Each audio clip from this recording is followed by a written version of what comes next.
Here are the solutions to week 5's problem set. Go to our StatCrunch group and open the dataset Nutritional Fast Food for 2017.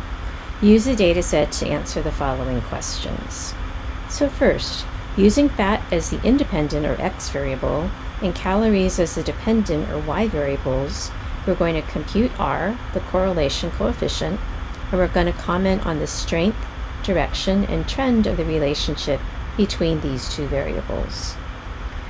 Just kind of looking ahead at other things we're going to need to do, we're going to need to write the regression equation, interpret the slope, and interpret the y-intercept. All right, so let's go ahead and get started with those things. So if you come to StatCrunch and you open up the data set, in order to find the correlation coefficient, you come here to Stat, and what we're doing is called regression. So you come here to Regression, Simple Linear. The first thing we select is our x variable, so we were told that the x variable is fat. Next we'll select our y variable, and our y variable is calories.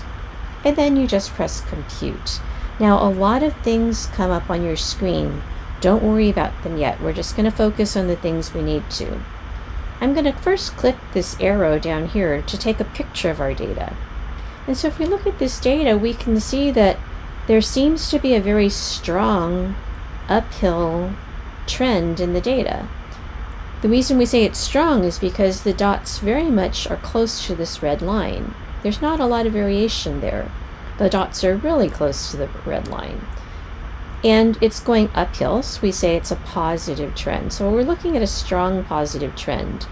Another way we can see that there's a strong positive trend is on the previous screen when we look for our correlation coefficient. So just scanning down, we see the correlation coefficient is 0.94.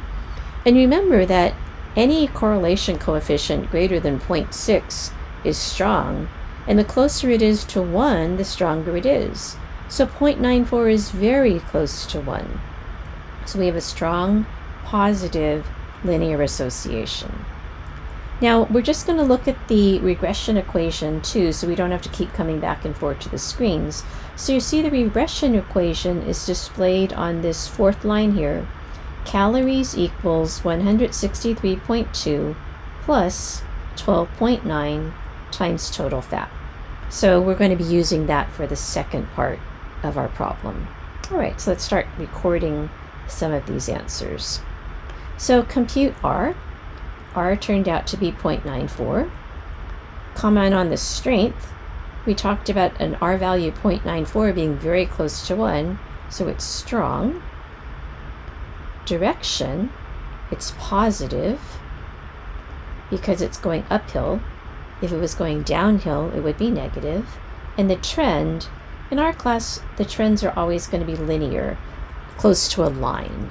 You might wonder, are there other trends? And the answer is yes, but in our introductory statistics course, we just don't have time to talk about them. So the trend will always be linear. Next, in number 2, write the regression equation, interpret the slope, interpret the y-intercept of your regression equation, or explain why it would be inappropriate to do so. Note, there are fat-free food items that contain 0 grams of fat. So let's take a look at these 3 items and let's get some room where we can write. So we saw this on the previous screen where it said calories equals 163.2 plus 12.9 times fat.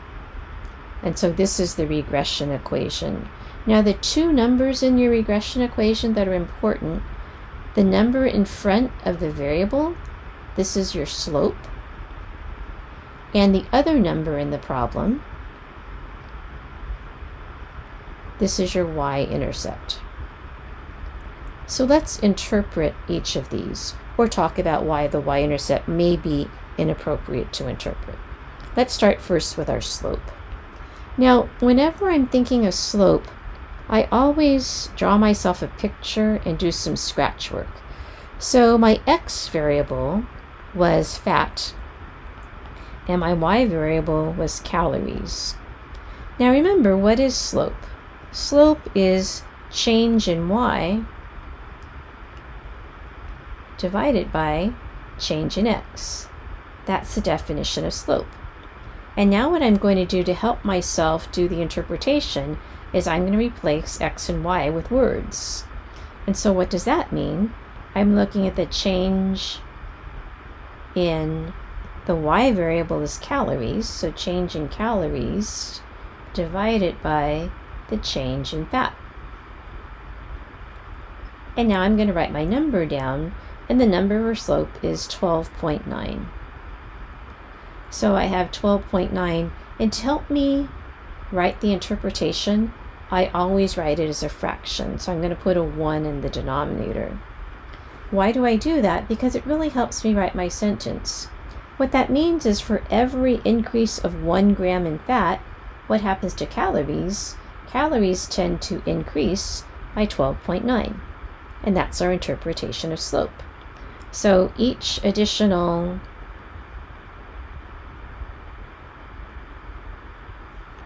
gram of fat, that's what this 1 represents, an additional gram of fat, is associated with an increase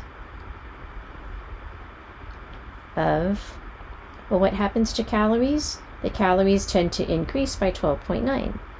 So an increase of 12.9 calories. And this is our interpretation of the slope. Let's talk about the y-intercept. So what is the y-intercept of a line? You may remember from algebra that the y-intercept of a line is where the line crosses the y-axis. In other words, it's the y-coordinate when the x-coordinate is 0. So this point here would have a coordinate of 0, 163.2, the y-intercept. So what does that mean? That means fat would be 0, calories would be 163.2. And so the question is it possible for fat to equal 0? Well, yes, there are things such as called fat-free foods. They have no fat. And so the interpretation of the y-intercept would be if a food contains 0 grams of fat, we predict